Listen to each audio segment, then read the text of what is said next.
Hello and welcome back, and that's right, today I want to show you guys exactly how to install UnRAID on an Asustor NAS. Maybe you've got an old Asustor NAS that you've had for many years, it's long out of warranty, or you're utilizing your own existing Asustor NAS that you want to see what kind of options are out there in terms of software development, and you want to see what you can do with it. This video will show you how to install and run an UnRAID server on an Asustor NAS. Before we go any further, a few disclaimers straight off the bat. Number one, what you are doing is well outside the remit of what Asustor say their systems can do. And if you are going to pursue this, do factor in that not only is it going to result in the potential lack of support by the brand if you do, frankly, knacker the system, but also, even if you do decide to follow the steps and reverse this back to having ADM running on your Asustor NAS to start with, logs are kept, the system will know, and inevitably, all the things that you do can impact the overall performance and stability of this system, not just on the software but the hardware too. So if you're going to pursue something like this, know that you are potentially running the risk of the system lacking any kind of official support from this moment onwards. This is for people that their systems are already out of warranty, maybe they're running an old hardware, you know, they're not getting the newer firmware updates, whatever, but just factor that in. The second thing to bear in mind is, although UnRAID running from the USB on its own doesn't really need any kind of KVM setup, it's worth remembering that you are going to need briefly access to a monitor, a keyboard, and maybe a mouse if you choose to. You're going to need a few items for today's video. So make sure you're running an Asustor NAS that is at least an Intel or AMD x86 based processor that has an HDMI output on the rear of the NAS. If you don't have that and at least 2 to 4 gig of memory, this isn't going to work out for you, for one reason that will become abundantly clear very early on in the installation. Another thing, if you're going to use a keyboard, any USB keyboard will do. You can use a mouse as well, but it's limited how much you're actually going to use it, so you can get away with just a keyboard and utilising just a handful of keys. You also need a USB drive, and I will highlight very early doors that although I am utilising this USB today, the SanDisk 32 gig Ultra Fit, because it's a micro USB, this USB, along with many others, have kind of got a bit of an issue when it comes to the UnRAID installer. The reason I'm using it today is so I can show you if your USB is not on the supported USB loader list from UnRAID and their UnRAID USB creator tool doesn't allow you to use your USB, it'll give me the chance to show you a workaround. But again, I'll highlight that later on. Last thing I will say, if you do have Asustor data in your existing RAID set and you don't want to lose it, make sure to disconnect all of those drives and keep them together for if you want to reverse what you're doing today and switch back to the Asustor OS or try to flick between them. That isn't impossible. Then at least you can reintroduce these drives with the original Asustor software and reintegrate those data sets. But just remember, everything you're doing is not without an element of risk. And if you are going to use an HDMI monitor, any HDMI monitor will do. The only reason I'm not using one today is I'm using a capture card here so I can show you guys what the HDMI output of this will be during installation here on my laptop there. So again, you're going to need a monitor, you're not going to need a capture card, but if you've got one, it's an easy way to interface with the local HDMI output on this system via your local machine. But that's everything we need. So the next thing I'm going to show you are the things that you need to download and exactly how you need to treat them. So let's grab our USB drive here. Again, you will lose any data that's on this, so make sure if there's any data on it that you've removed it and get it plugged into your local machine. I'm just going to flick over now to the desktop of the laptop. Hello, here I am, rocking like a hurricane. There's the USB drive there. It's already appeared on screen. I'm running OBS. So if we get that there on screen, this is the UnRAID page here that you can download the latest version of the software. So you can go ahead and download the USB creator for Windows or Mac, depending on your own system there. This is a Windows system, but most of the things I'm going to show you today are compatible with Mac as well. So you can go ahead and download that there. Just click there, it will immediately download.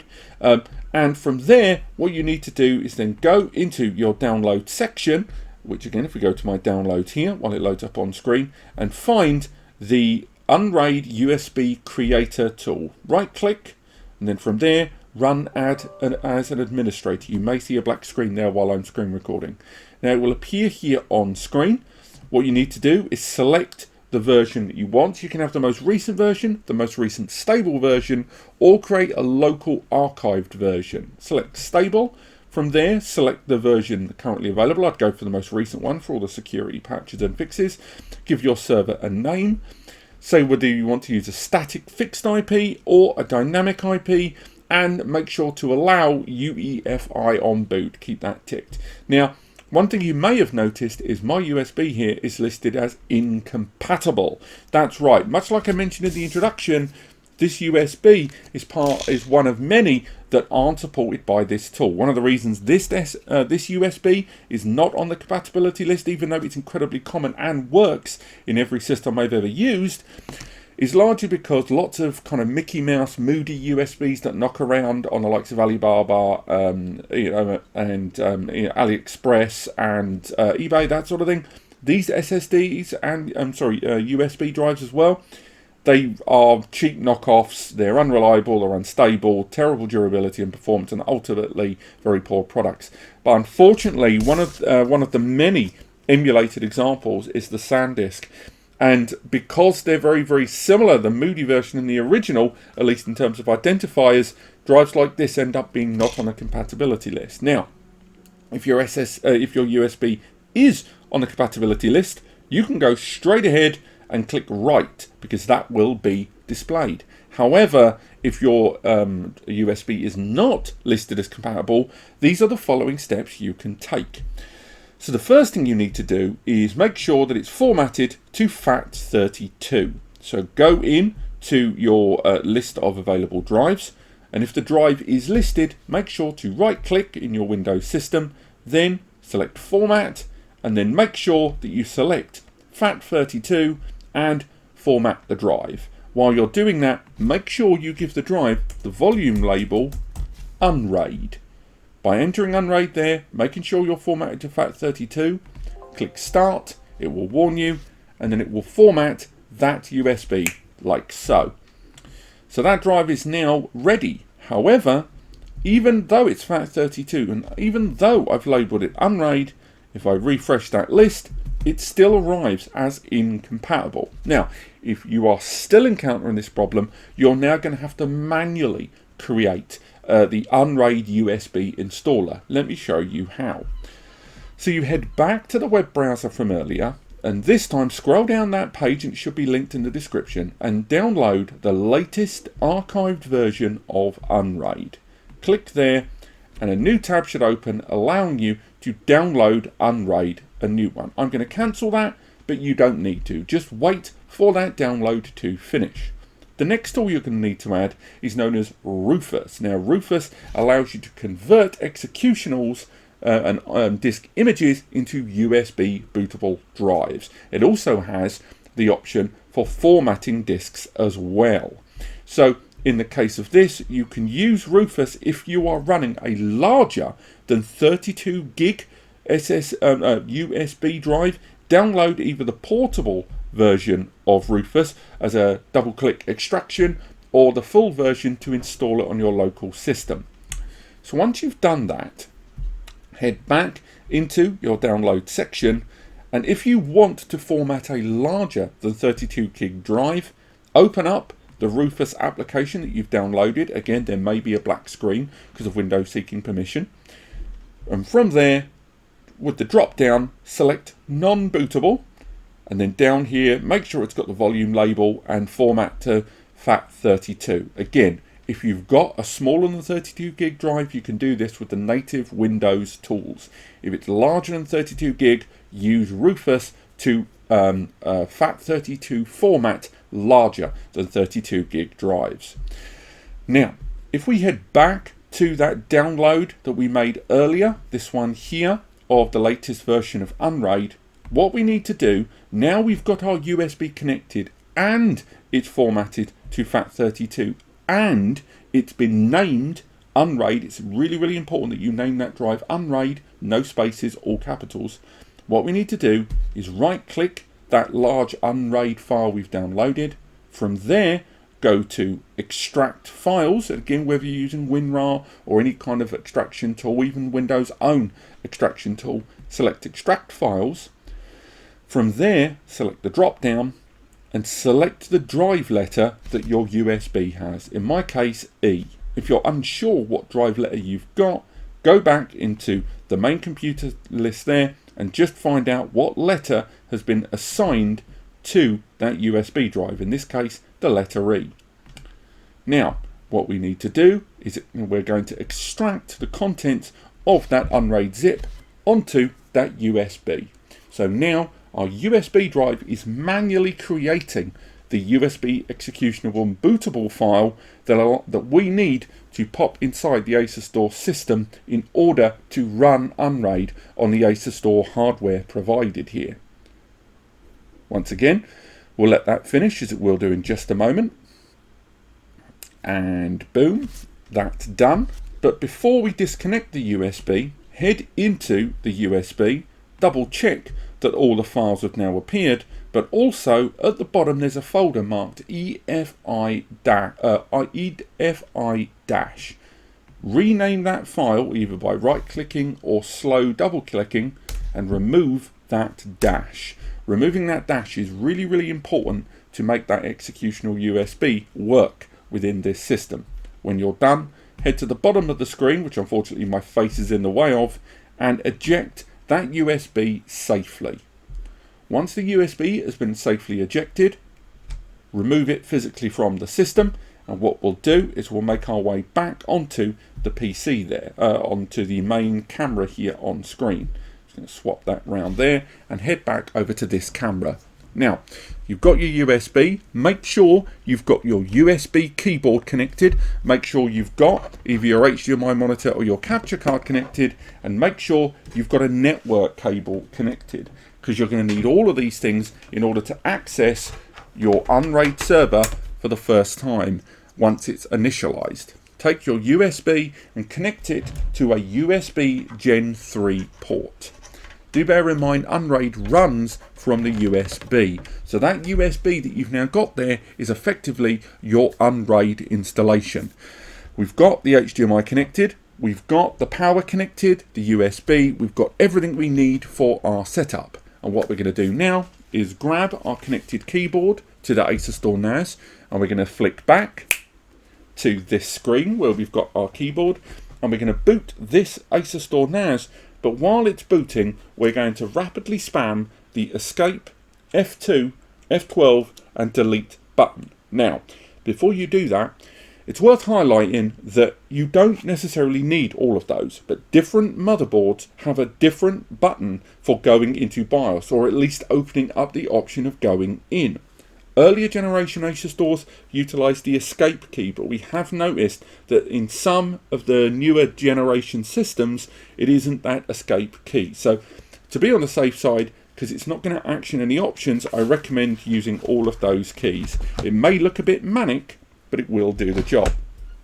So the system is now booting, and I'm just going to rapidly spam those buttons, making annoying noise, until we figure out, at least in the case of this Asustor, which one of these keys is going to get us into the boot menu. Again, it depends on whichever Asustor NAS you are using, which one of those keys work. Don't worry, spamming those isn't going to invalidate the others. Once again, I've mentioned this in the intro, but while we've got this dead time, I will remind you, what you're doing right now is outside of the remit of what Asustor state this system can do, and what you're supposed to be doing with their hardware to achieve the things they say it can. So by doing this, you are using a system outside of the supported use. So you potentially run the risk of losing support. I'm sorry to be so repetitious, but it's really important that you guys understand what you're doing is outside of what is closely labelled general use. As we make our way in, and we're in. So there we go. We are now into the BIOS of the Asustor NAS system here. Now, the next thing we need to do is highlight that boot option. Now this is where we can change what the system boots and the order it boots it. Now as you can see, the first thing this device boots is the eMMC card. That's an internal area of flash storage, normally around 4 to 5 gig, that stores the Asustor ADM installation there. After that, it will boot from the available range of storage media afterwards, with that eMMC card there holding the initial installation. And every time you update your Asustor device, it updates that firmware. So what we want to do is change the order of these drives. What we want to do is hold shift and change which one we want to install following those directions. So select a device and then we move it down using the plus and minus keys. So as you can see now, that SanDisk USB has become the primary bootable area there. That means that next time this system boots up, instead of trying to read from the flash storage inside that has got the Asustor ADM software, it's now going to read from that USB. So now we're done, we can go ahead and save our changes. So we're saving the changes there. And if you want to reverse your Asustor NAS back to the ADM settings, just remember to make your way back into the BIOS like this, head back into that menu, and then just change the order of these two drives using that plus and minus key. You can reverse it, and just remember, if you've removed your Asustor storage media that has all of your data sets, you can reintroduce them. Just make sure you've always got a secondary backup in place. But now let's go back 1 minute, save those changes, and now we'll exit and reboot the system, and now it should now boot into that USB drive at the initialization. So during the initial checks of the system, once again, this will take a little bit of time. Once it's run all of its initial checks, it will read from that USB first thing, and then from there it will begin the initialization of UnRAID, which we can then pick up with in the web browser. Let's fast forward.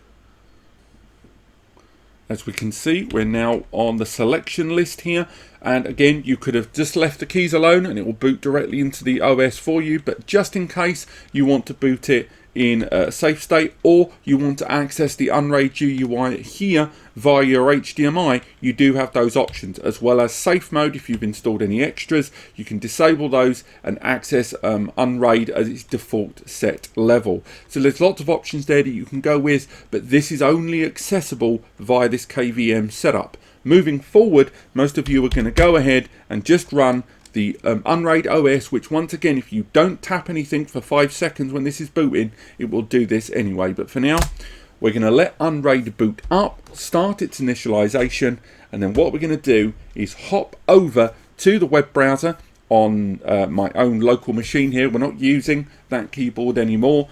And once UnRAID has finished its initialization and first time setup, we're going to use the tool Advanced IP Scanner to find the UnRAID Asustor NAS server on our local area network. Now, depending on your network values, it may tell you the IP here over the HDMI point. There's also an LCD panel on the front of the system which details a lot of the information about the NAS when it's in operation, but how much of that transfers over to UnRAID is hard to guarantee. But as you can see, there is our new IP, 192.168.1.105. And again, depending on your own network values and subgroups of connections, I would still recommend utilizing tools like Advanced IP Scanner, which will scan your local area network for any devices that are available there and tap straight in. But for now, what I can do is it's 1.105. So for there, I can, with 1.105, hop over to here, refresh that tab, and there we are. We're now at the login screen for our UnRAID and the first time setup. The username for the main account is root for the direct access. So from there, we will create ourselves a brand new password. And that's it.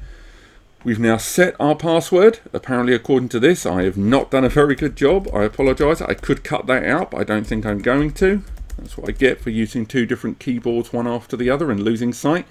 But there we go. And now you've got access to your UnRAID ready Asustor NAS server there. Again, UnRAID, when you use it for the first time, you get 30 days of a free trial, and if you want to proceed after that, you will have to get a pro license. There is a link in the description where if you use that link to take you to UnRAID for a pro license or any of their services or guides, it can assist in a little bit of revenue coming back to myself and Eddie, us the only people at NAS Compares, and allow us to keep doing what we do. But from here, you can go ahead, start assigning drives, and again, because I've removed all of the drives, there aren't any showing here, but from within UnRAID, you've now got this fully installed on your Asustor NAS, and you've got access to all of the lovely hardware and software that this system arrives with. And that's it. That's as easy as it is to install UnRAID on an Asustor NAS. Double check that that's still recording there. Yes, it is. Thank you so much for watching. If you have enjoyed this video, do remember to like and subscribe, blah, blah, blah, all the usual. There's the free advice section and the free community support forum linked below as well. On top of that, there is hopefully going to be a written version and walkthrough of the installation linked below in the description. It might be out a few days after this video. I'll have to double check because we've got quite a lot of guides to write over on NAS Compares, me and Eddie. But apart from that, thank you so much for watching. Do take heed of all the warnings I've given you today about installing open source on proprietary turnkey and how it can damage your relationship with the people providing them to you for, for usage all the time. But if you are reliant on that software, UnRAID is not a user-friendly platform by comparison. Be aware of that heightened learning curve. But apart from that, thank you so much for watching, and I'll see you next time.